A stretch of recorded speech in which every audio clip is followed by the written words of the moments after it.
السلام علیکم۔ Corona virus disease 19 یعنی کووڈ-19 پینڈیمک کے بارے میں کچھ بات چیت کریں گے۔ اس میں ہماری کوشش ہوگی کہ زیادہ فوکس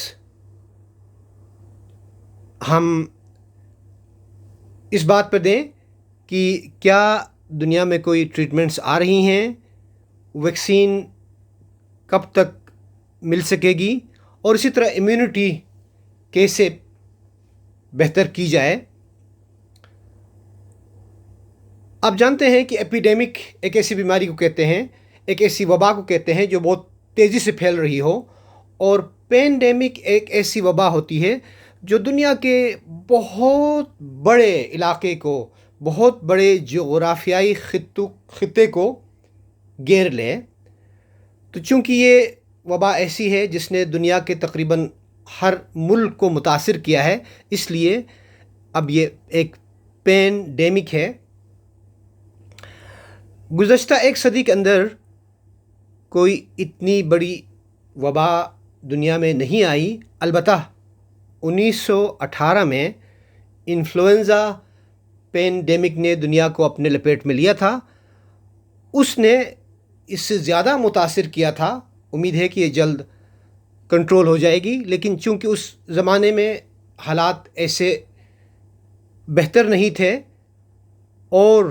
اس انفلوئنزا H1N1 وائرس کے پھیلنے کا طریقہ بھی اور تھا، اور عمر کے مختلف گروپ کے لوگوں کو متاثر وہ وائرس کر رہا تھا، اس لیے اس میں بہت زیادہ لوگ متاثر ہوئے تھے۔ کہتے ہیں کہ دنیا کی 1/3 آبادی متاثر ہوئی تھی، یعنی 500 ملین، اور ان میں 50 ملین لوگ اموات کا شکار ہوئے تھے۔ تو اس کے بعد پھر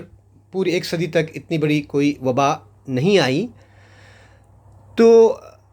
اس کا جو نام رکھا گیا ہے WHO نے،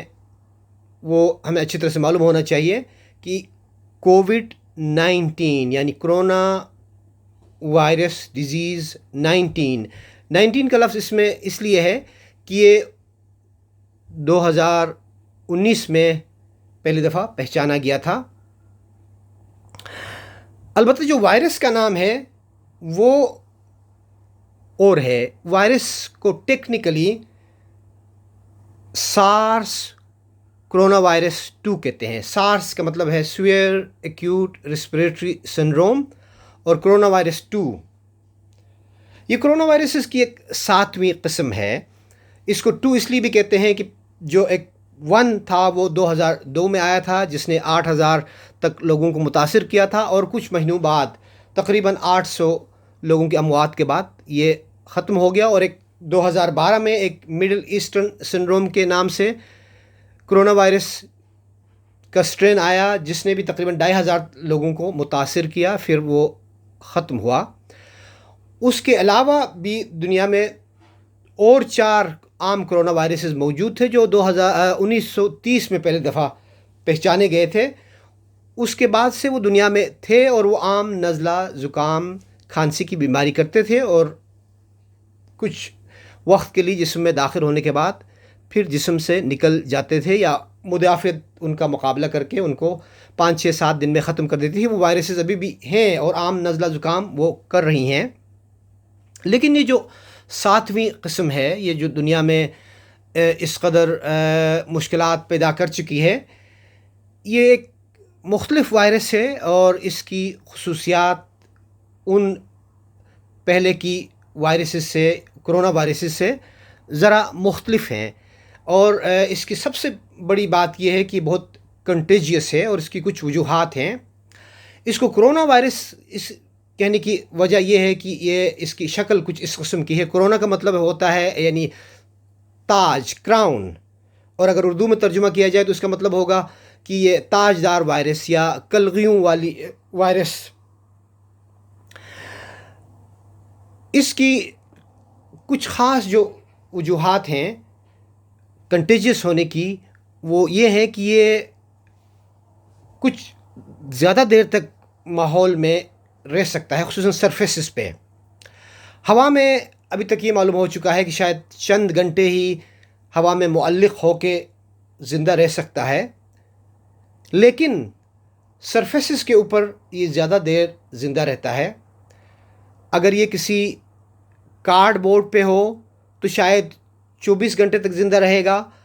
اگر پلاسٹک یا سٹیل پہ ہو تو 3 دن تک بھی زندہ رہ سکتا ہے۔ تو اس سے آپ اندازہ لگائیے کہ چونکہ ہم اپنے عام زندگی میں بہت سی جگہوں میں پلاسٹک اور سٹیل کا استعمال کر رہے ہیں، اور جہاں جہاں وہ سٹیل یا پلاسٹک پہ وائرس چلا جائے گا وہاں پہ وہ 3 دن تک رہ سکتا ہے۔ اس کے علاوہ کچھ وائرس کی شکل ایسی ہے، گول ہے، اس کے اوپر سپائکس ہیں، تو یہ ساری خصوصیات مل کے اس کو بہت زیادہ کنٹیجیس بنا دیتی ہیں۔ اس سے بیماری جلدی یا پھیل جاتی ہے، اور اس کے دیر تک زندہ رہنے سے سرفیسز پہ بھی اس میں ہیلپ ملتی ہے، مدد ملتی ہے کہ یہ بیماری پھیلتی رہتی ہے۔ تو یہ انسان کے جسم میں 4 جگہوں سے یعنی داخل ہو سکتی ہے، یعنی آنکھوں سے، ناک سے اور منہ سے۔ اس کے علاوہ خوراک کی نالی میں منہ کے ذریعے سے پہنچ کے۔ تو اس بیماری کا زیادہ جو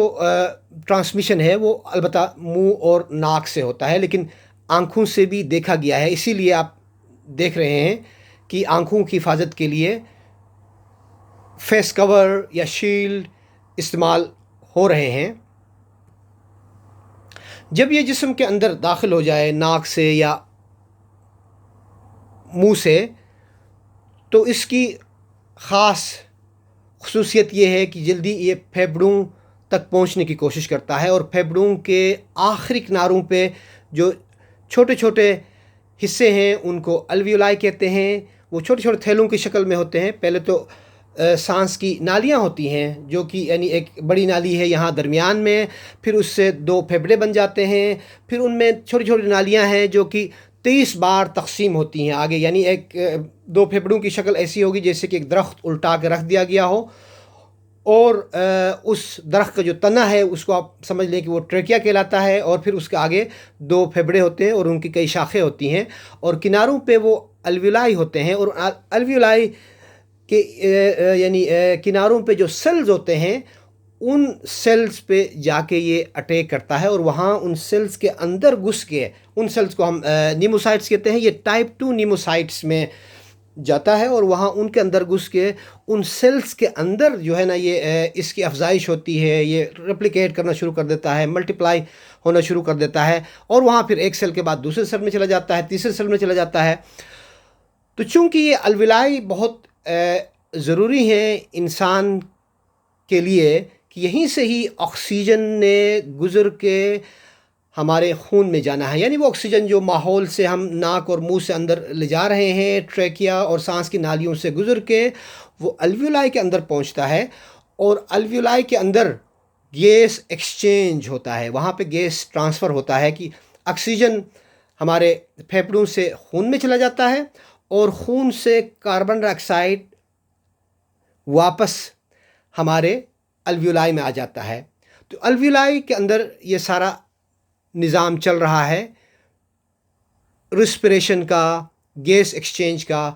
اگر یہ الویولائی سوج جائیں، ان کے اندر مواد بڑھ جائے، نمونیا ہو جائے، تو ریسپریٹری فیلئر کا خطرہ ہوتا ہے، سانس چڑھنا شروع ہو جاتا ہے، کھانسی ہوتی ہے، اور آکسیجن کی ضرورت پڑ سکتی ہے۔ یہی وجہ ہے کہ اس بیماری کو خطرناک جانا جاتا ہے، کیونکہ یہ پھیپھڑوں اور الویولائی پہ حملہ کرتا ہے۔ اس کے علاوہ جب یہ بیماری بڑھ جاتی ہے تو جسم کے پھر دوسرے اعضاء بھی متاثر ہو سکتے ہیں، جس میں انسان کے گردے ہیں، اور جگر ہے، اور خون ہے، اور یہ بعد میں سیپسس کر سکتا ہے، اور کچھ لوگوں میں دوسرے جراثیم حملہ آور ہو سکتے ہیں۔ جب ہم اس کی علامات کی طرف آتے ہیں تو آپ نے ابھی بہت دفعہ سنا ہے، بہت لوگوں سے سنا ہے، لیکن ابھی معلوم نہیں ہے کہ یہ بیماری کتنی دیر تک دنیا میں رہے گی، اس لیے ہمیں اگر یہ بہت اچھی طرح یاد ہو جائیں تو بہت اچھا ہے۔ آپ نے سنا ہے کہ ایک مائلڈ قسم ہوتی ہے جو تقریباً 80% لوگوں کو متاثر کرتی ہے، جس میں جسم میں درد ہوتے ہیں، بخار ہوتا ہے اور ہلکی پھلکی کھانسی ہو سکتی ہے، بس بات یہاں تک رہتی ہے، اس سے آگے بات بڑھتی نہیں ہے، اس میں شدید نمونیا نہیں ہوتا، تو تقریباً 80% میں بیماری اس صورت میں آتی ہے۔ اس سے آگے تقریباً 15% میں نمونیا ہو جاتا ہے، اور جو اس کے علاوہ جو 5% ہیں اس میں شدید نمونیا ہو جاتا ہے، اور وہ کرٹیکل کیسز کہلا سکتے ہیں، ان کو ہسپتال میں آئی سی یوز میں داخل کرنا پڑتا ہے، ان کو وینٹیلیٹر پہ ڈالنا پڑتا ہے۔ تو اس کو کیسے تشخیص کرتے ہیں یہ بھی ابھی جان چکے ہیں کہ اس کے لیے ایک ناک اور گلے سے سویبس لیتے ہیں، سیمپلز لیتے ہیں، ایک تنکا اندر ڈال کے اس کے کنارے پہ ایک جو ہے نا ایسی چیز ہوتی ہے جو اس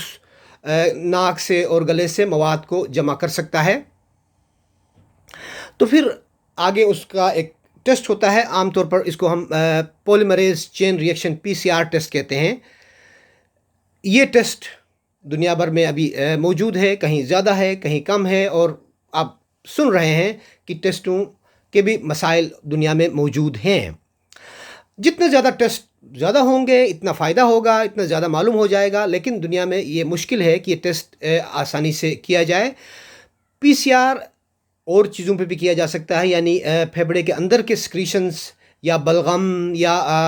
کیمرہ ڈال کے اندر سے اگر مواد نکالا جائے برونکوسکوپی سے، ان پہ بھی کیا جا سکتا ہے، اور وہ زیادہ مستند ہو سکتا ہے، لیکن وہ ہر ایک کے لیے اویلیبل نہیں ہوتا اور ضروری بھی نہیں ہوتا، سوائے ان کے جو شدید بیمار ہیں۔ کچھ جگہوں میں دنیا میں ابھی اینٹی باڈی ٹیسٹ ہونا شروع ہو گیا ہے کہ خون ٹیسٹ کرتے ہیں اور دیکھتے ہیں کہ اس بیماری کے لیے اینٹی باڈی موجود ہے یا نہیں ہے، یا جو ایکسپوز ہو چکے ہیں ان کتنی اینٹی باڈی بن گئی ہیں۔ لیکن یہ اینٹی باڈی تقریباً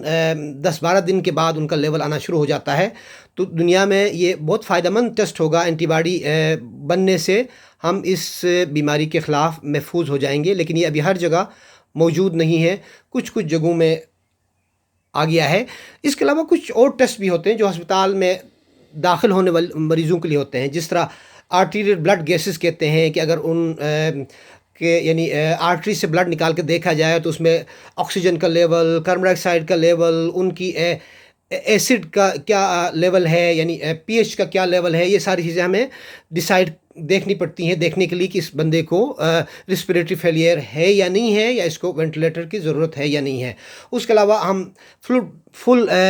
بلڈ کاؤنٹس بھی دیکھ سکتے ہیں، اور دیکھ سکتے ہیں کہ ہم وائٹ سیلز کا کیا لیول ہے، ریڈ بلڈ سیلز کا کیا لیول ہے، ہیموگلوبن کا کیا لیول ہے۔ چونکہ اس بیماری میں کچھ لوگوں میں وائٹ بلڈ سیلز کم ہو سکتے ہیں، خصوصاً ایک سیلز کی ٹائپ ہوتی ہے جن کو لیمفوسائٹس کہتے ہیں، وہ لیمفوسائٹس کم ہوتے ہیں، اس لیے یہ ٹیسٹ بھی کیا جاتا ہے۔ LFTs لیور فنکشن ٹیسٹ بھی ہوتے ہیں، پھر اسی طرح رینل فنکشن ٹیسٹ، کڈنیز کی جو ہے نا وہ اسٹیٹس دیکھنے کے لیے کیے جاتے ہیں۔ تو یہ ٹیسٹ ان میں ضروری ہوتے ہیں جن کو اسپتال میں داخل کیا جائے۔ اس کے علاوہ ایک اور یعنی خون کا ٹیسٹ ہوتا ہے جس کو ہم CRP کہتے ہیں، سی ری ایکٹیو پروٹین، اس کو دیکھتے ہیں کہ وہ ہمیں بتاتا ہے اگر نمونیا ہے یا کوئی سپر ایڈڈ انفیکشن ہے۔ زیادہ اہم ترین جو ٹیسٹ ہے اس بیماری میں وہ امیجنگ ہے، ایکس رے کرنا یا CT اسکین کرنا، کیونکہ کسی کو اگر سانس کی تکلیف ہو رہی ہے یا کسی کو کھانسی زیادہ ہے، اور تو ہم نمونیا ہے یا نہیں ہے یہ دیکھنے کے لیے ہمیں ایکس رے کرنا ضروری ہوتا ہے۔ عام ایکس رے میں اگر نمونیا نہیں ہے لیکن پیشنٹ بہت زیادہ یعنی سانس کی تکلیف کا شکار ہے، اس کو آکسیجن کی ضرورت پڑ رہی ہے، تو پھر ہم یہ دیکھنے کے لیے ہم CT اسکین کر لیتے ہیں، کیونکہ بعض دفعہ ایکس رے میں نمونیا نظر نہیں آ رہا ہوتا ہے اور وہ CT اسکین پہ نظر آتا ہے۔ اور CT اسکین پہ یہ دیکھا گیا ہے کہ جو یہ COVID-19 سے ہونے والا جو نمونیا ہے، یعنی SARS-CoV-2 severe acute respiratory syndrome, corona virus 2 سے جو نمونیا ہوتا ہے وہ عام بیکٹیریا کے نمونیا کے مقابلے میں دونوں پھیپھڑوں میں پھیل جاتا ہے۔ اس میں ملٹیپل جو لوبس ہیں وہ متاثر ہو جاتے ہیں، اور اس میں پھیپھڑے دونوں شدید متاثر ہو سکتے ہیں، حتیٰ کہ پھیپھڑے مکمل متاثر ہو سکتے ہیں، اور شدید نمونیا کی وجہ سے ایک کنڈیشن ہے جس کو ہم ARDS کہتے ہیں وہ ہو سکتا ہے، اور ظاہر ہے جتنے زیادہ نمونیا ہوگا، جتنے زیادہ پھیپھڑے زیادہ انوالوڈ ہوں گے، اتنا زیادہ شدید ریسپریٹری فیلئر ہوگا اور آگے وینٹیلیٹر کی ضرورت پڑ سکتی ہے۔ تو یہاں تک ہم نے باتیں کی، کچھ علامات کی اور پھر کچھ کیسے تشخیص ہوتا ہے۔ تو آئیے ہم پھر زیادہ تھوڑی دیر ہم ٹریٹمنٹ کے بارے میں بات کریں۔ اصل میں ابھی تک کوئی ایسا ٹریٹمنٹ نہیں آیا ہے، یہ یعنی سچائی سے، آنیسٹی سے آپ کو بتانا چاہیے کہ اس وائرس کے خلاف ابھی تک کوئی ٹریٹمنٹ نہیں آیا ہے۔ جو کچھ ہو رہا ہے زیادہ تر وہ سپورٹیو ٹریٹمنٹ ہو رہا ہے، یعنی جس کو بخار ہوتا ہے اس کو ہم کہتے ہیں پیراسٹامول لے لیں، اور پیراسٹامول یعنی بخار ختم کرنے کے لیے 2 پیراسٹامول کی گولیاں 6 گھنٹے بعد بھی لی جا سکتی ہیں۔ اس کے علاوہ جسم میں پانی کا مقدار بہتر ہونا چاہیے، جن کو تیز بخار ہوگا ان کو زیادہ پانی پیتے رہنا چاہیے، اور پانی دوسرے لیکوڈز میں ہو سکتا ہے، جوسز میں ہو سکتا ہے، چائے میں ہو سکتا ہے، گرین ٹی میں ہو سکتا ہے۔ اگر کچھ لوگوں کو درمیان میں اور انفیکشنز ان کو ہو جائیں، یعنی اس وائرس کی وجہ سے ان کی مدافعت کم ہونے کی وجہ سے اور انفیکشنز ہو جائیں، تو ان کو ہم عام جو اینٹی بائیوٹکس ہیں وہ اورل یا انجیکشن صورت میں دے سکتے ہیں۔ اگر ان کو سیپسس ہو گیا ہے، ہسپتال میں داخل ہو گئے ہیں، تو ان کو انٹراوینس اینٹی بائیوٹکس اور انٹراوینس فلوئڈس دینے پڑتے ہیں۔ اس کے علاوہ اب بہت سے لوگ، آپ کو پتہ ہے، جو شدید بیماری کا شکار ہو جاتے ہیں، ان کو کوموربیڈیٹیز ہوتی ہیں، تو ہمیں ان کو کوموربیڈیٹیز کا علاج بھی کرنا پڑتا ہے۔ ان کو جو بیماریاں ہوں گی، ان کو اگر ڈائبٹیز ہے تو ڈائبٹیز کا اچھی طرح علاج کرنا ہوگا، اگر ان کو دل کی بیماری ہے تو دل کی بیماری کے ساتھ ساتھ علاج چلتا رہے گا، بلڈ پریشر ہے تو اس کا علاج چلتا رہے گا۔ جو لوگ ITCs میں جائیں گے، جن کو ریسپریٹری فیلئر ہوگا، وہاں پھر ان کو اس لحاظ سے ٹریٹ کریں گے۔ ہم اس کی بات تھوڑی دیر میں کریں گے کہ ITCs میں کیا ٹریٹمنٹ ملتی ہے۔ البتہ جو دوائیاں آپ نے بہت ساری ابھی تک سنی ہیں، ان کے بارے میں آپ سے گزارش کرتا چلوں کہ جیسے کہ میں نے آپ کو بتایا کہ کوئی دوائی دنیا میں موجود نہیں ہے، اب نہیں بنائی جا سکی ہے، کیونکہ بہت مختصر وقت ہوا ہے اس بیماری کے خلاف، یا اس سے پہلے جو کرونا وائرسز تھے ان کے خلاف بھی کوئی ایسی دوائی نہیں بنی ہے آج تک۔ البتہ دنیا میں بہت سی دوائیاں اور پہلے سے موجود تھیں جو آپ یعنی نے سنی ہوئی ہیں، دیکھی ہوئی ہیں، وہ دوائیاں اس میں بھی استعمال کی گئی ہیں ریسنٹلی، اور ان کے ٹرائلز ہو رہے ہیں۔ آپ نے کلوروکین، ہائیڈروکسی کلوروکین، کلوروکین فاسفیٹ کے بارے میں بہت یعنی کامنلی سنا ہے، بہت سے لوگوں سے سنا ہے۔ یہ بیماری یہ دوائی جو ہے پہلے سے موجود تھی، کئی سالوں سے موجود تھی، اور یہ ملیریا کے ٹریٹمنٹ کے لیے استعمال ہوتی ہے۔ اب چائنا نے شروع میں دیکھا کہ یہ کچھ لوگوں میں فائدہ کر رہی ہے، پھر فرانس میں ایک سٹڈی ہوئی، وہاں پہ پھر دوسری سٹڈی ہوئی، لیکن ابھی امریکہ میں اور سٹڈیز ہو رہی ہیں، اور کچھ سٹڈیز میں جو چھوٹی چھوٹی سٹڈیز تھیں، جو 36 مریض، 11 مریض، یعنی 62 مریض اس طرح سے تھے، تو ان میں کچھ فائدہ دیکھا گیا تھا، لیکن جو بھی بڑے ٹرائلز ہو رہے ہیں وہ ابھی تک بہت سے کنکلوسیو نہیں ہوئے ہیں۔ لیکن ایک آج جو ٹرائل جو ریٹروسپیکٹیو یعنی سٹڈیز ہوئی ہیں، ان میں دیکھا گیا ہے کہ اس کا کوئی خاص فائدہ ابھی تک نہیں دیکھا گیا ہے، لیکن ٹرائلز جاری ہیں۔ دنیا میں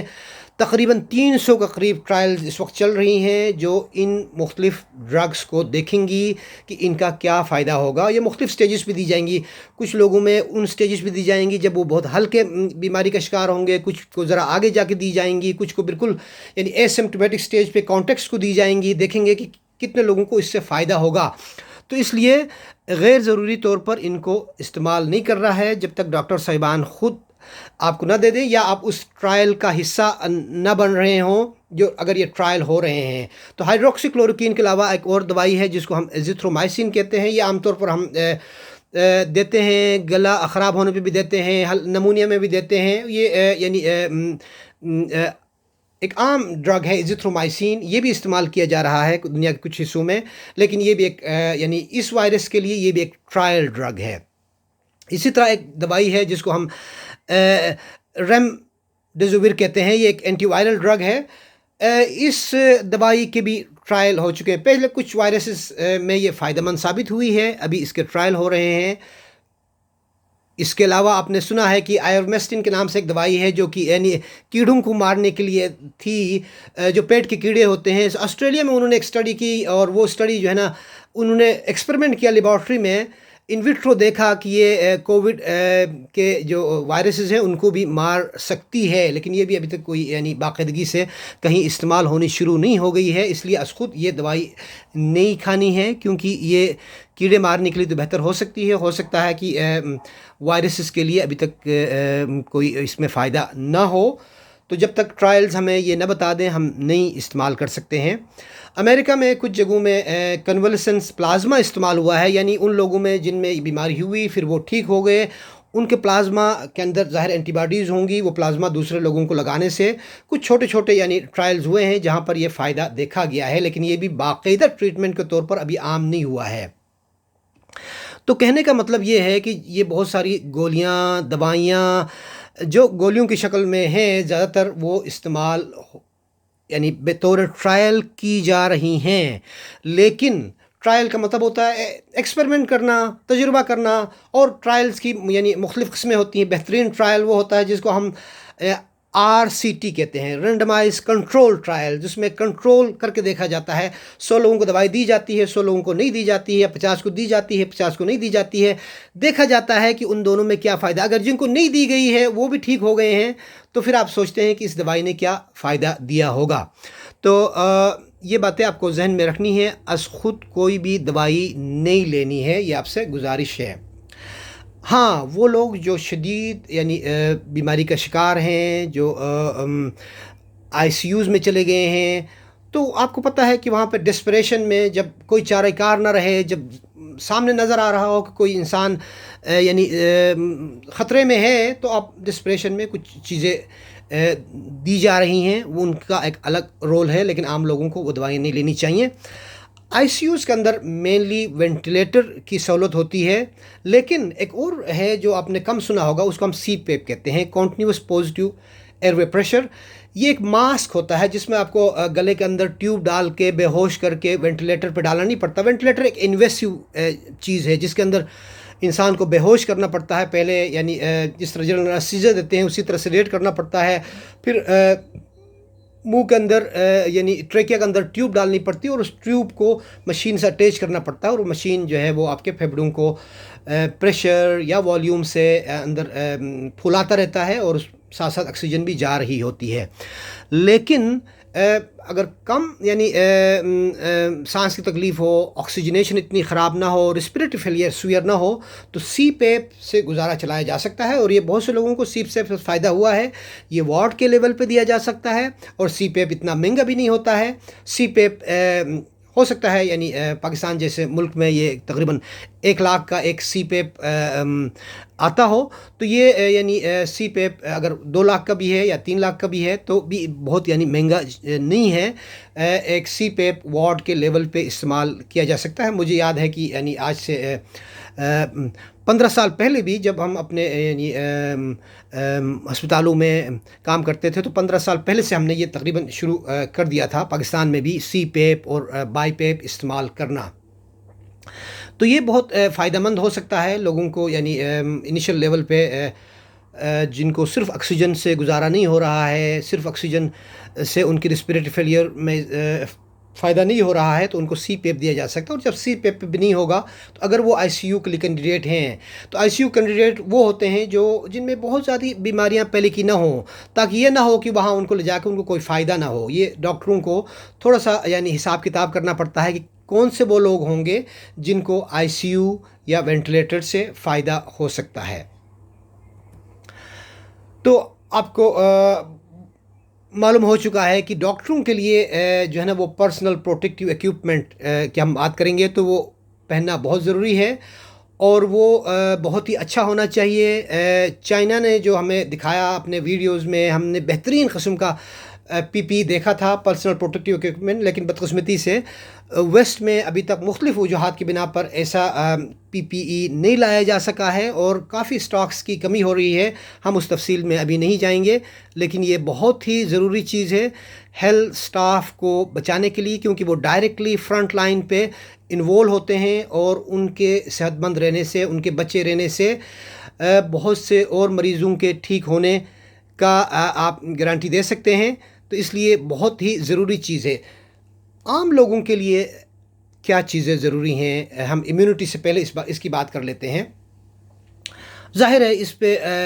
دنیا بھر میں آپ کو بتایا گیا ہے کہ ہاتھ دھونا بہت ضروری ہے، کیونکہ یہ جو جراثیم ہے یہ سرفیسز پہ ہو سکتا ہے. آپ نے کہیں ہاتھ لگایا، اپنے دروازے کے ہینڈل کو ہاتھ لگایا، کسی اپنے گھر کے دروازے کو ہاتھ لگایا، کسی اور نے ہاتھ لگایا، کسی ٹیبل پہ آپ کے ہاتھ نے ٹچ کیا، یا کسی نے کھانسی کی، کسی نے چھینک کی اور اس نے اپنے منہ کو ہاتھ لگایا تو اس کے ہاتھ پہ وہ لگ گیا، تو یہ ہاتھ پہ جراثیم یعنی وائرسز کے ہونے کا بہت زیادہ خدشہ ہوتا ہے. اس لیے ہاتھ بار بار دھوتے رہنے سے فائدہ ہوتا ہے. تقریباً 20 سے 30 سیکنڈ صابن سے دھونے سے یہ پھر جراثیم مر جاتا ہے، کیونکہ یہ ایسا جراثیم ہے جو لپڈ انولپ ہے اور یہ صابن سے دھل جاتا ہے، صابن سے ڈس انٹیگریٹ ہو جاتا ہے، ختم ہو جاتا ہے. ہاتھ دھونے کے علاوہ ماسک پہننا، آپ نے دیکھا کافی عرصے تک دنیا میں یہ اس پہ بحث مباحثہ ہوتا رہا کہ ماسک پہننا چاہیے نہیں پہننا چاہیے، لیکن اب کافی ثبوت مل چکا ہے، کافی ہمارے پاس ایویڈنس آ گیا ہے. اس لیے ماسک عام پبلک کو بھی پہننے میں فائدہ ہے، خصوصاً اس وقت جب وہ باہر جا رہے ہیں، کیونکہ ماسک جس کو یہ جراثیم ہے اگر اس کو معلوم نہیں بھی ہے تو ماسک پہننے سے وہ باہر کی طرف پھیلائے گا نہیں اور بہت سے لوگوں کو بچائے گا، اور جس کو نہیں ہے وہ ماسک پہننے سے اندر آنے سے بچائے گا. لیکن زیادہ فائدہ وہاں ہو رہا ہے جن کو یہ وائرس ہے اور ان کو احساس نہیں ہے یا ان کو ہلکی سی علامات ہیں، اگر وہ سارے پہننا شروع کر دیں تو بہت فائدہ ہوگا. لہٰذا اگر سارے لوگ پہنیں گے تو جن کو یہ نہیں ہے یا جن کو ہے، دونوں طرف سے یہ انتہائی فائدہ مند ہو سکتا ہے. اور ماسک صحیح طریقے سے پہننے چاہیے اور اس کا صحیح حفاظت کرنی چاہیے. ماسک کے باہر کی طرف سے اگر بار بار ہاتھ لگایا جائے تو وہاں سے بھی آپ کو جراثیم پھیل سکتے ہیں. پی پی ای کیسے پہنتے ہیں، پرسنل پروٹیکٹیو ایکوپمنٹ، اس کا ہم نے ایک طریقہ دوسری ویڈیو میں بتایا ہے کہ کیا طریقہ کار صحیح ہو سکتا ہے. لیکن پاکستان میں شاید چائنا کے پی پی ایز ہیں، اس لیے اس میں شاید کچھ فرق ہو سکتا ہے. ابھی ہم آخر میں تھوڑی سی امیونٹی کی بات کرتے ہیں اور یہ بہت ضروری ہے. آپ نے اپنے سوشل میڈیا کے ذریعے سے یا ٹی وی چینل کے ذریعے سے یا یوٹیوب کے ذریعے سے دیکھ لیا ہے کہ 2 ایسے وائٹامنز ہیں جو بہت زیادہ فائدہ مند ثابت ہو رہے ہیں. ایک وائٹامن سی ہے اور ایک وائٹامن ڈی ہے. جو وائٹامن سی ہے وہ فروٹس میں موجود ہے. اگر آپ کچھ سٹرس فروٹ کھاتے ہیں، کچھ ایسے فروٹ جس میں ترش فروٹ جو ترشپن ہوتا ہے اس میں، اور جس طرح یہ ہمارے سنگترے ہو گئے، مالٹے ہو گئے،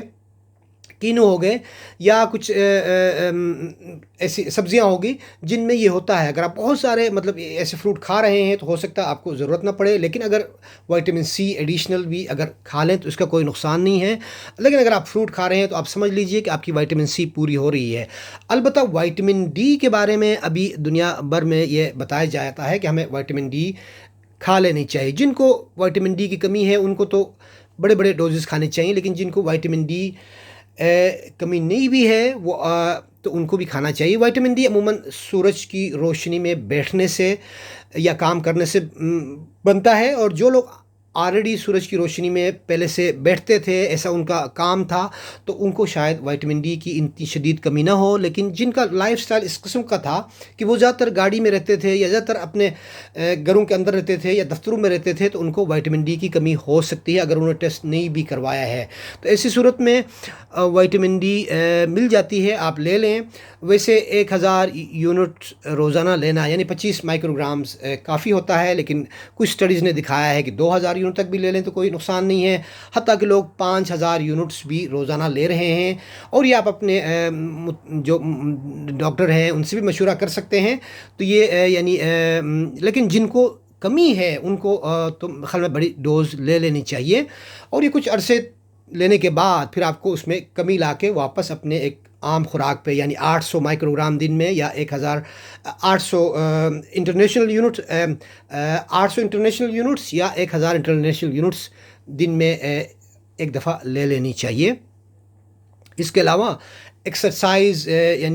کرتے رہنے سے بھی پھیپھڑوں کی مدافعت بہتر ہو جاتی ہے، خصوصاً اگر یہ بیماری ہو جائے تو اس دوران میں لمبے لمبے سانس لینے سے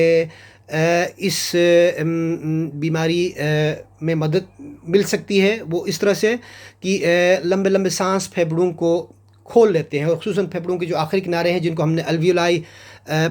بتایا آپ کو، اور وہ بہت ہی اہم ہوتے ہیں، وہیں پر آکسیجن گیس کا ٹرانسفر ہوتا ہے۔ وہ اگر آپ اپنے لمبے سانس سے پھلا لیتے ہیں، کھول لیتے ہیں، تو اس سے فائدہ ہو سکتا ہے۔ آپ 4-5 دفعہ لمبے سانس لے کے اس کے بعد آخر میں آپ ایک کھانسی کر سکتے ہیں، تاکہ اگر کوئی مواد ہے تو وہ نکل جائے۔ اور اسی طرح جن لوگوں کو یہ بیماری ہوتی ہے، وہ اگر آگے کی طرف لیٹ کے، یعنی اپنے چھاتی کے بل لیٹ کے، یہاں تکیہ رکھ کے لیٹ کے لمبے لمبے سانس لے لیں، تو اس کا بھی زیادہ فائدہ ہوتا ہے۔ اس سے آپ کے جو پھیپھڑے کے جو وہ حصے ہیں جو نیچے کی طرف ہیں، وہ زیادہ استعمال میں آتے ہیں، اور اس سے فائدہ ہو سکتا ہے۔ جو لوگ سگریٹ پیتے ہیں، یہ پہلے بھی بتا چکے ہیں کہ ان کو سگریٹ اب بند کرنا چاہیے، کیونکہ سگریٹ کے دھوئیں سے جو پھیپھڑوں کے اندر جو مدافعتی نظام ہے وہ بہت متاثر ہو جاتا ہے۔ پھیپھڑے کے اندر جو مدافعتی سیلز ہیں، میکروفیجز ہیں اور سیلز ہیں، وہ اس دھوئیں سے متاثر ہو سکتے ہیں، وہ اپنا کام کم کر سکتے ہیں، اپنا کام مکمل چھوڑ سکتے ہیں۔ اس لیے یہ بہت ضروری ہے کہ اگر ابھی بھی کوئی سگریٹ پی رہا ہے تو اسے مکمل بند کرنا چاہیے، کہ خدا نخواستہ اس کو اگر یہ بیماری ہو جائے آگے، تو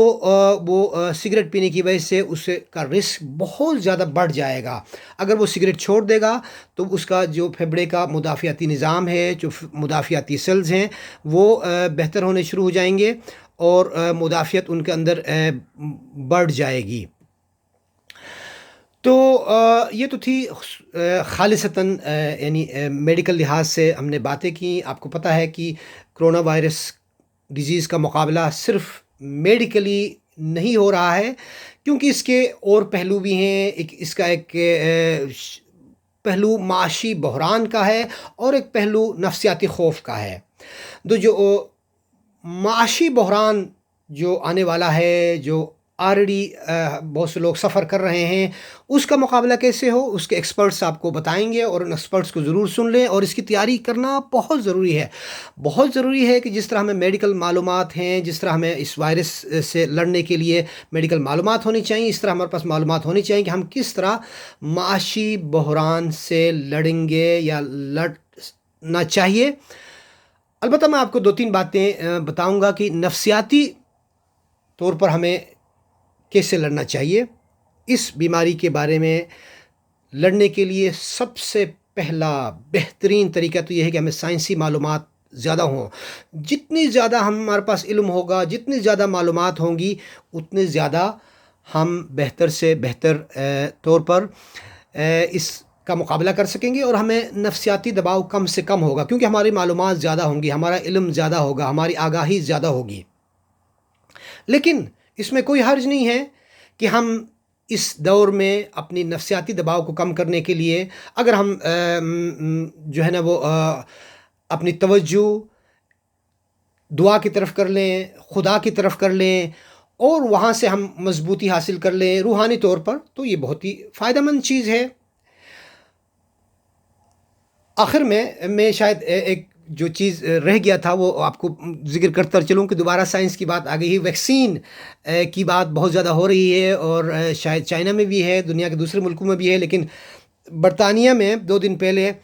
آکسفورڈ یونیورسٹی میں اس کا ٹرائل شروع ہو چکا ہے، یعنی ہیومن ٹرائلز۔ انہوں نے ویکسین بنا لی، بنانے کے بعد یہ جو ابھی مرحلہ ابھی شروع ہو چکا ہے، وہ ہیومن والنٹیئرز میں وہ انجیکٹ کیا جا رہا ہے، اور ہیومن والنٹیئرز میں یہ جب فائدہ مند ہوگا، کچھ مہینے اس میں لگیں گے، تو ہو سکتا ہے سپتمبر اکتوبر تک یہ پتہ چل جائے گا کہ ہیومن والنٹیئرز میں کیا فائدہ ہوا، کیا نقصان ہوا۔ اگر اس سے فائدہ ہوا،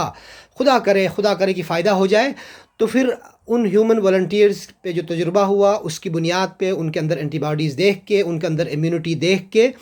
پھر اس کے آگے عام جو جنرل پاپولیشن ہے اس کے لیے یہ ویکسین عام ہونی شروع ہو جائے گی، اور پھر اس وقت ہم سوچ سکتے ہیں۔ تو ہمیں ویکسین جو ہے نا وہ کہ خوش فہمی میں بہت جلدی نہیں آنا چاہیے۔ یہ 2021 میں اگر یہ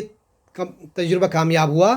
تو برطانیہ میں یا امریکہ میں یا چائنا میں، تو ہر جگہ ہمیں 2021 میں عام پبلک کو، عام پاپولیشنز کو ویکسین مل ہے اور اس کے بعد اس ویکسین سے ہمارے اندر ایک مدافعت پیدا ہو سکتی ہے اس بیماری کے خلاف۔ تو بہرحال آخری یعنی بات میں یہی کہوں گا کہ اس کے جو ایک میڈیکل پہلو ہے، ایک نفسیاتی دباؤ کم کرنے کا پہلو ہے، اور ایک معاشی بحران سے لڑنے کا پہلو ہے، جس کے لیے آپ معاشی ایکسپرٹ کو ضرور سن لیجئے گا۔ ان کی باتیں یاد رکھنا، ان کی باتوں سے سیکھنا بہت ضروری ہے۔ اور آخر میں آپ کو یہی مشورہ دوں گا کہ جتنا ہو سکتا ہے آپ سائنسی معلومات میں اضافہ کرتے رہیے۔ میں بھی آپ سے دوبارہ بات چیت کروں گا، اور اس کے علاوہ آپ خصوصاً ایسے وقت میں جب آپ گھر میں ہیں، لاک ڈاؤن ہے اور اپنے گھر میں ہیں، تو آپ ضرور اپنے یعنی دل میں خدا کی یاد زیادہ کیجئے اور خدا کی طرف زیادہ رجوع کر لیں۔ اس میں بہت ہیلپ مل سکتا ہے، اور اسی سے ہمیں یعنی سائنسی میدان میں بھی ہیلپ ہو سکتا ہے، اور اصل میں یعنی سائنس میں اور اس سائنس میں اور اس سائنس میں کوئی اتنا زیادہ فرق نہیں ہے اگر سچائی سے دیکھا جائے تو لاک ڈاؤن سنا ہے کہ بہت سے جگہوں میں ختم کیے جانے کا خطرہ ہے، لیکن ہماری یہی گزارش ہوگی کہ بہت سوچ سمجھ کے یہ فیصلے کرنے چاہیے۔ ضروری ہے کہ بہت سے لوگ اس سے متاثر نہ ہوں، ان کا کیسے یعنی خیال رکھا جائے یہ اپنی جگہ، لیکن لاک ڈاؤن اچانک کھولنے سے کیا نقصانات ہو سکتے ہیں اس کے لیے بھی ہمیں غور و فکر کرنی چاہیے، سوچ بچار کرنا چاہیے۔ تو آپ سب کو خدا اپنے حفاظت میں رکھے، اپنے حفظ و امان میں رکھے، اور پھر ملاقات ہوگی انشاءاللہ العزیز۔ بہت شکریہ۔